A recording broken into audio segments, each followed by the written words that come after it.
Hello, everyone. Welcome to Kaho Na, a podcast by the Mind Diaries and the Wellbeing Trust. Kaho Na brings unhurried, honest conversations on mental well being, exploring the complexities of life, work, and identity with the depth, empathy, and hope. What if your body is holding on to stress, trauma, and experiences you haven't fully processed? And what if healing isn't about fixing symptoms, but understanding the very root? To explore this, we have with us Anitha Devaraj Aradhya, psychologist, integrative wellness expert, author of Nutopia and Power of Pause, who has also featured in Forbes India Magazine.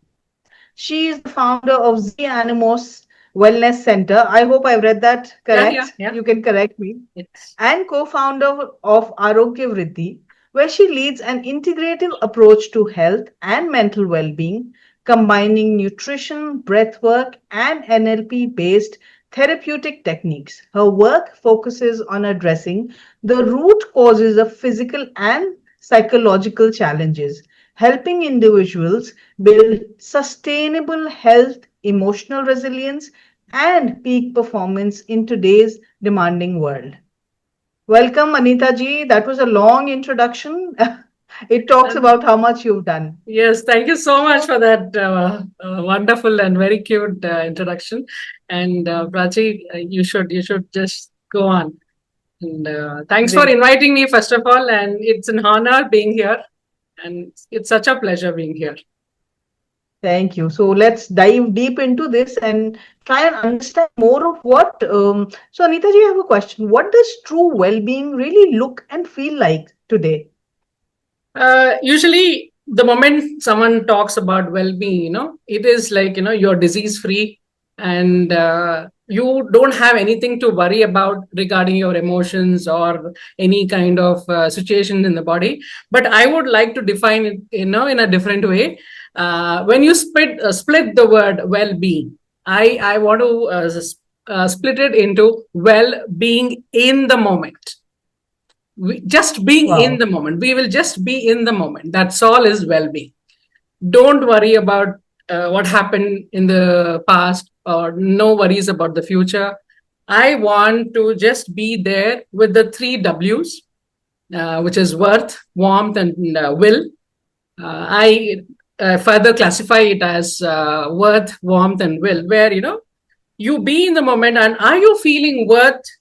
Are you feeling enough being connected with the present?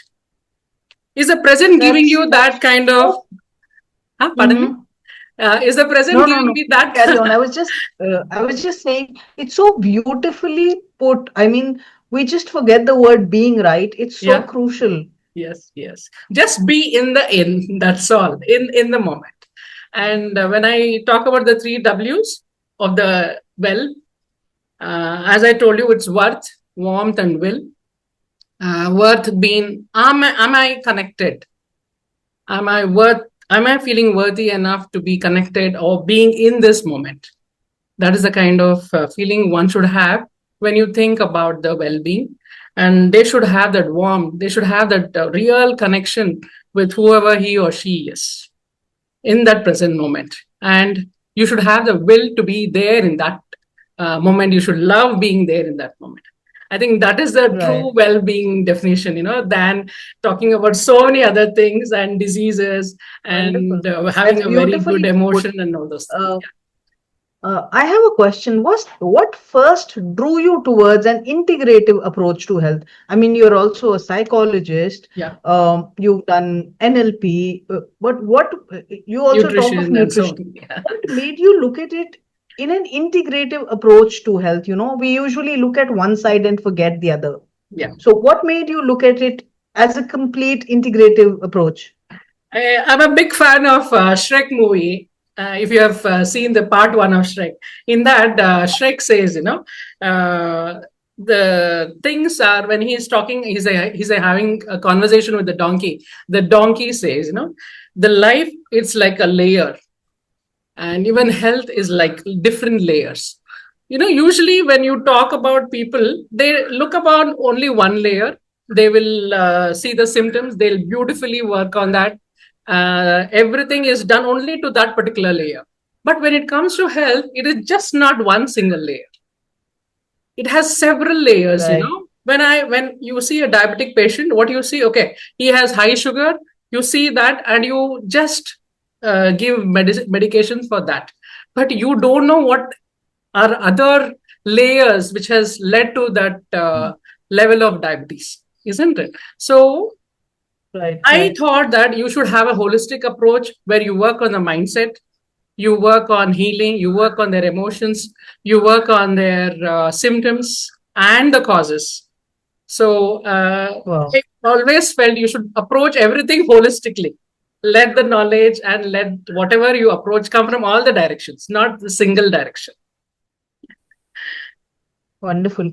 Uh, I wanted to understand. We often hear trauma lives in the body. I've been hearing so much of it, Yes, yes. that trauma is stored in the body. What does that really mean? Could you explain it more simply for everyone? Yeah, yeah. See, what usually happens is you have a person is undergoing a trauma, and it so happens that mind forgets, but body retains that trauma.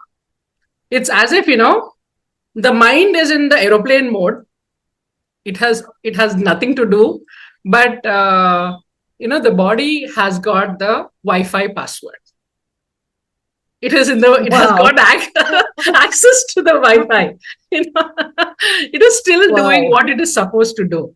Okay, Uh-huh. so it is as good as that. The mind has forgotten, but the body is still carrying Right. it in the form of, it can be, heavy chest, a tight jaw, or a knee, Right. the pain in the knee, or pain in your lower back. Uh, Different kinds of symptoms. Different kinds of symptoms are seen Right. in people who have this trauma kept in their body for a very long time. Wow. So also is trauma is stored in different parts of the body, is it? I've been reading. I'd love to hear from an Yes, expert. yes, yes. Though each and every one of us are unique. And when you talk about specific region, there is no specific region. The body doesn't have a GPS. Okay, this particular sadness, here is what I'm going to store. This has happened. No, I'm going to store in the knee. No, it doesn't have any specific region I or now I place. know you live in Bangalore because you talk tech language even in the body. That's so interesting. Nowadays, people understand these things faster than I any other. know it's so important to be relatable. So thank Yeah, you so yeah. much for that.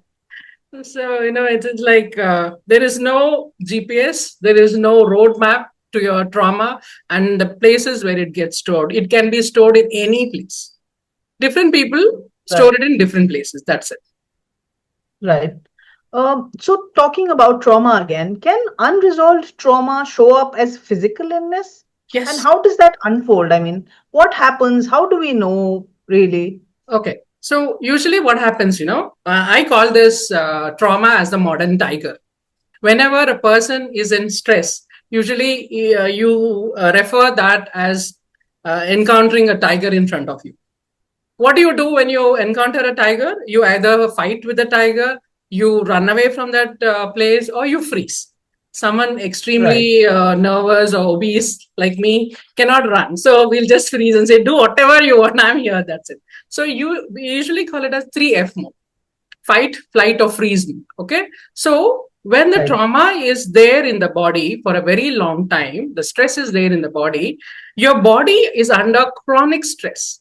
So what happens? The brain, it will trigger your immune system. It'll say this right, person is in danger, and your immune system has to be alert. So when the immune system gets alert, inflammation comes into picture. So when there is inflammation, which is actually a hero in rescuing the body, but because of right. constant and a long chronic stress, inflammation becomes chronic in the body. So chronic Wow. inflammation will cause a lot of other disturbances. There is hormonal imbalance, and various things will get disrupted in the body. That gets manifested as different things. That is how Right. you can see, a person under constant stress will be showing different other symptoms. which will manifest as lifestyle disorders. Right. So, Anita ji, what would be some early signs that the body is holding on to something unresolved? I mean, how will we know? Okay. Usually, when you see a person who is under a lot of stress, what do we usually notice? They are very irritating. They get irritated very fast. They are shallow breathing, and they are so distracted. They have gut issues. They have sleep Right. disruption issues, and they're emotionally very weak. They are always craving for some place where they can find a place for their emotional support. These Right. are some of the signs. Right. Also, Anita ji, it's a question that comes up often. When does an individual know that they need to seek help? A lot of times we say, okay, it'll get better.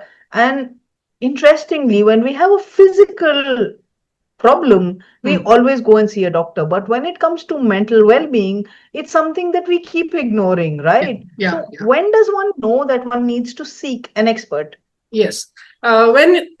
Usually when it comes to physical health and mental health, though they are both equally important, and I always tell they are like two faces of the coin. The physical symptoms can be seen, but mental Right, uh, illness cannot be measured or cannot be seen. So when the right, person is feeling, he is no longer the same person who used to be a few years back. He has sleep issues. He has digestive issues. He has so many other lifestyle disorders which are creeping up. That is when I feel that right. you should go and seek help. You cannot Wow. resolve So yourself. you put that so simply and so beautifully. So if we don't feel like ourselves Yes. like we were a Yeah. while back and we Yes. feel different, that's when we need to seek help. Definitely, definitely, definitely. Even if you feel that even the slightest change has happened, which is impacting your life a lot, you should seek help immediately. Right, right. So Anita ji, for somebody listening, what would be a gentle first step towards releasing this trauma? What is the first thing somebody should do? I mean, how do we approach it? Yeah. Usually, I give much priority to be with your loved ones. Go and stay with people. There is this sentence which I like the most. You should always be with people who have the shine in their eye when they see you. Wow. So, you should always be with people who love you the most. They are the ones who will uplift you in whatever Right, situation. Okay, that might be the first thing. Apart from that, you have to work on your breathing. Okay, you have to work on your breathing. You have to work on your lifestyle. You have to work on coming out of the stress as much as possible. So what would be the first step? You'd say, okay, be with a loved one. Hmm. What if, somebody is with a loved one but still feeling very, not themselves? Okay, And sometimes we're so deep down in distress, we don't know where, how to how to start. start? How So to what start? would you tell them? I would first start with breathing properly. Just breathing will Right, change a lot of things. The moment you are stressed, you're shallow breathing. A right kind of right, breathing itself will solve so many things. As simple as breathing right, will put you out into a very safe right, zone. Yes. right. So what would be something simple that you could tell us, Okay. our viewers now? What is a simple breathing that can make you calmer in Calm this down, calm moment? down. Usually, what we say is if you have to calm your mind, you have to activate the left nostril. Because the moment the Right, breathing is from your left nostril, the parasympathetic nervous system gets activated and you calm down. right, You calm down, okay, and that will help you. So, what you should do, there are two right, major important things which you have to do. First, do anything possible to activate your left nostril and activate okay. the parasympathetic nervous system and start So how breathing does from one do your. that, Anita ji? Yeah, I will I come mean, to that. suppose if I have to breathe. Yeah, I will come to Okay, that. There are a few steps which you have to follow, and your posture is very important. The posture, in right, the sense, you allow maximum amount of air to flow into your lungs. So you cannot stoop down like this. You have to right, roll your back. Yeah, allow the right, maximum space. maximum air to go in. Right. And then you have to see that from where you're breathing. Before starting the left nostril breathing also, or the right nostril breathing, first simply observe from where you're breathing. Is it from your throat? Right. Is it from your chest? Or is it from your navel region? Okay, is it from your belly? So the moment you start breathing, you consciously put your tummy out, breathe in and breathe out. That means you're telling the diaphragm and the vagus nerve that, okay, now you have to calm down. The moment the vagus nerve gets activated, you instantly calm down. So when it comes to interesting, right? How, pardon me? Gigi, it's interesting. I was reading how as children we always breathe from the tummy. Correct. And when we grow up, we somehow, learn chest breathing or just focus on the nose. Yes. And, most of the people, I think 99% of the people don't even realize that something as simple as breathing, which is given by God so easily to us, we ignore it completely. There is no awareness. Throughout the day, all I tell them is just 1 minute, have an awareness of how you're breathing. That's all. Not even more than 1 minute or 5 minutes, 10 minutes, half an hour. No, just a minute, 60 seconds, you should have an awareness anytime possible. Look at how you're breathing. That's it. Yeah. And when it comes to left side nostril breathing, you just close your, take your thumb, close your right nostril and inhale and exhale. Initially, I don't say you inhale for 3 seconds, exhale for 3 seconds, or inhale for 7 seconds. No, simply breathe. That's it. Simply just have that awareness of breathing, nothing more. So close, take your thumb, keep it on your right nostril, close your eyes, have a good posture, a gentle smile on your face, always, because you are faking your brain saying that you are very good, you're very happy. Wow. So the brain doesn't really know whether you're happy or sad. The moment you smile, it thinks that, okay, Anitha is happy. So we have to trick our brain sometimes, isn't it? Yeah, you have to fake the brain. Yes. So by doing this, you inhale and exhale as much as possible, maybe 15 counts or 20 counts, and then slowly take your little finger and ring finger, close your left nostril and start breathing through your right. If you do it for 2 sets, you will see a lot of change in the way the mind is behaving.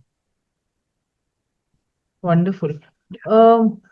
Anitha ji, why do you feel we often focus on symptoms and miss the deeper cause? We just focus on the symptoms sometimes. Yeah. I have given a slight hint before also, isn't it?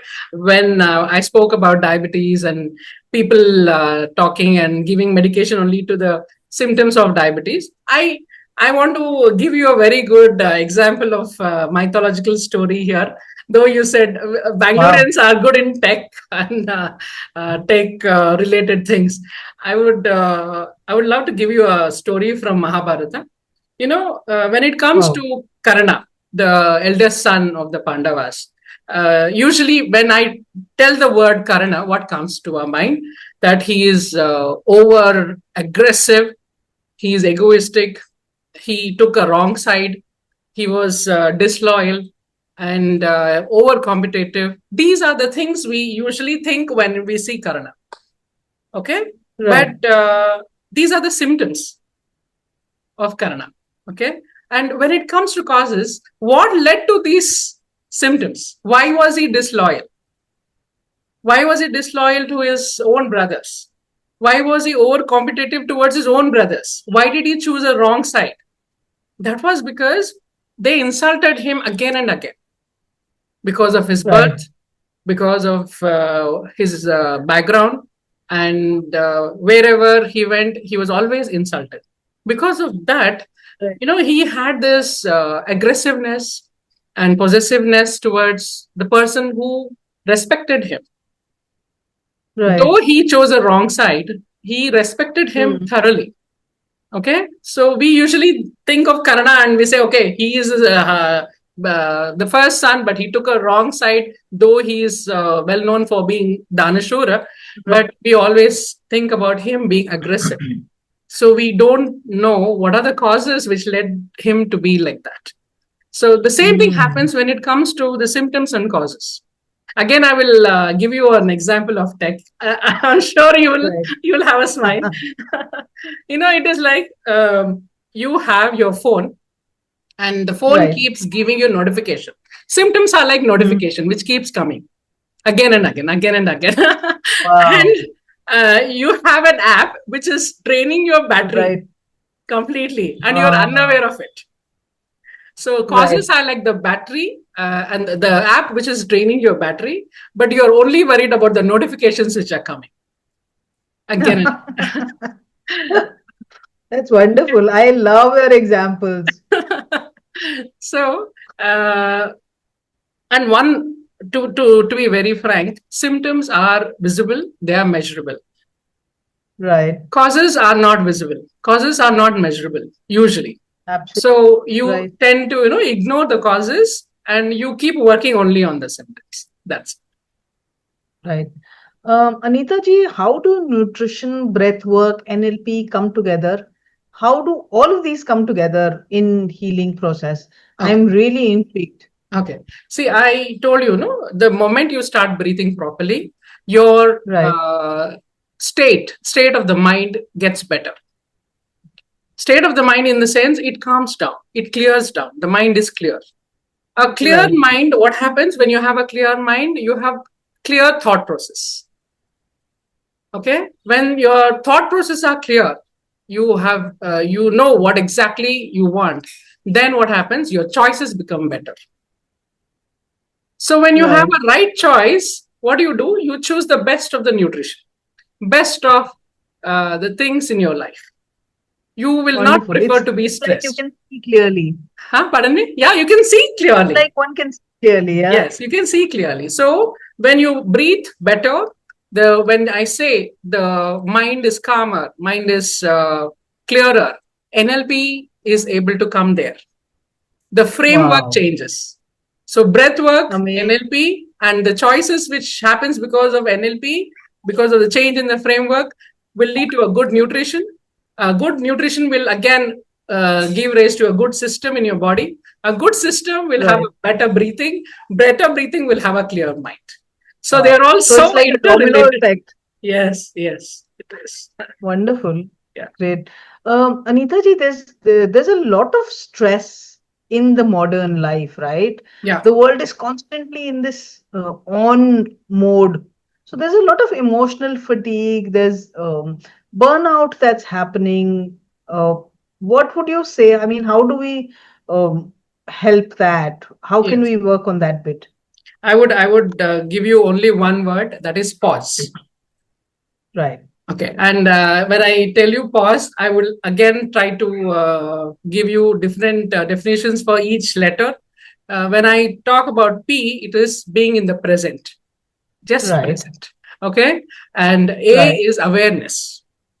Okay. You just be aware of what is happening. Don't go into solving mode. Nothing. Just be aware. So PA, U is unplug. Unplug from everything which is unnecessary now. Just be in the moment. Right. Okay. S for slowing down. It is okay if you are not able to solve anything today. It is okay if you are slowing down, but slow down. E, it is ease. Just exit without any guilt. Simply exit. Don't have the guilt that, okay, I did this. What will happen tomorrow? What have I going to do tomorrow? Nothing. No guilt at all. So pause for just few minutes. Pause for a day. Take a break. Go somewhere. Get a pedicure. Get a facial for women or men. Just go on a vacation. Yes. Just unplug. I say, pausing is equally important, right? We just focus so much on achieving, on doing, being on the, on the treadmill constantly. But pausing is equally important, right? Yes. I usually tell, break before you break. Wow. I have so much to note down from whatever you're telling me. Take a break. Take a break before you break. Pardon me? As journalists, we always look for that headline. But you've given me so many headlines today. Take a break before you Wonderful. break. That's it. Unplug. Yeah. Absolutely. So pause is the word. Just pause for some time. Right, Okay. right. Great.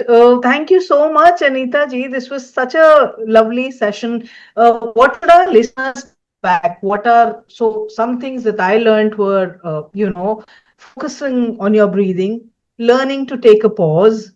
What are some other practices you could share that we could integrate in our daily lives? Yes. First of all, nowadays we are so much into just being alone. Okay. I always insist be in a group or be with Right, someone who always loves you. At least have few people who love you.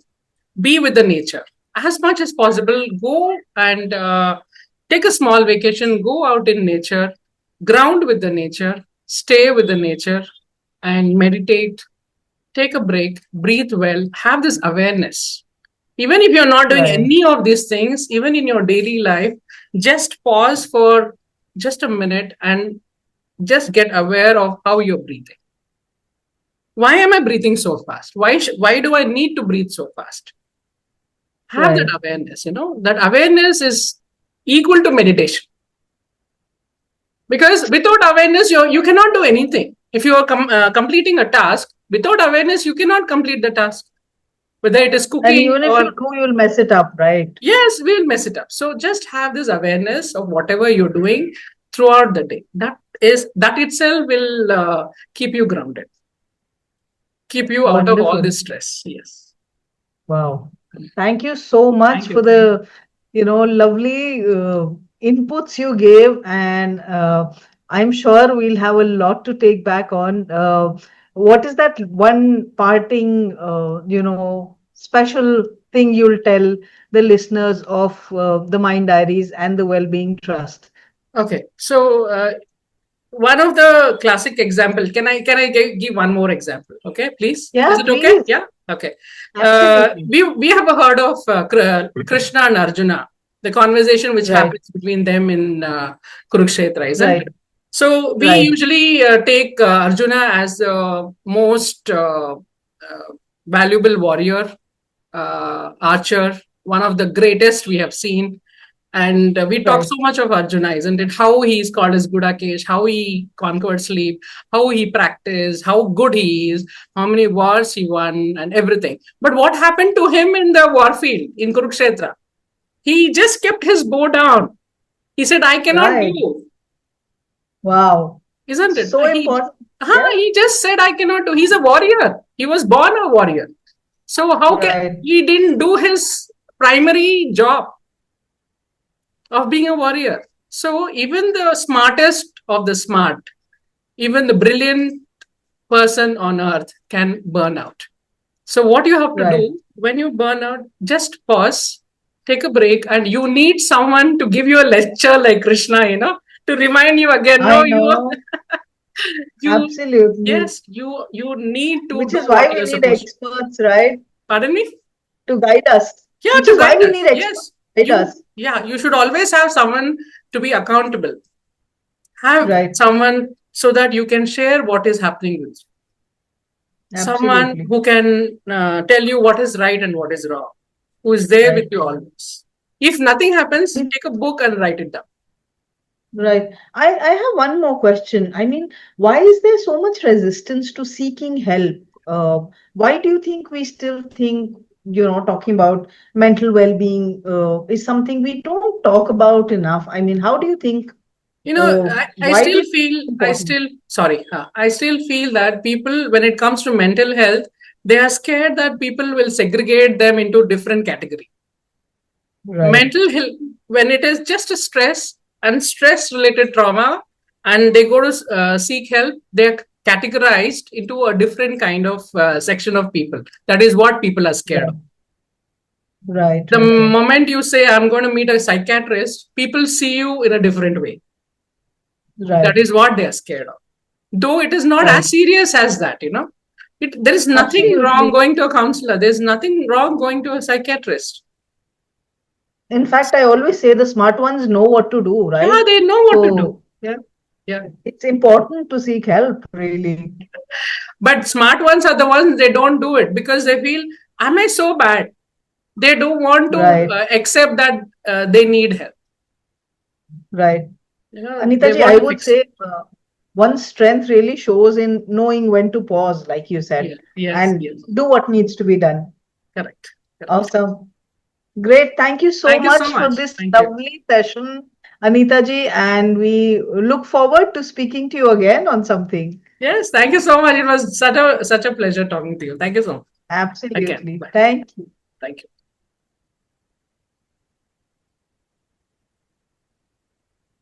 You will say okay there? Right.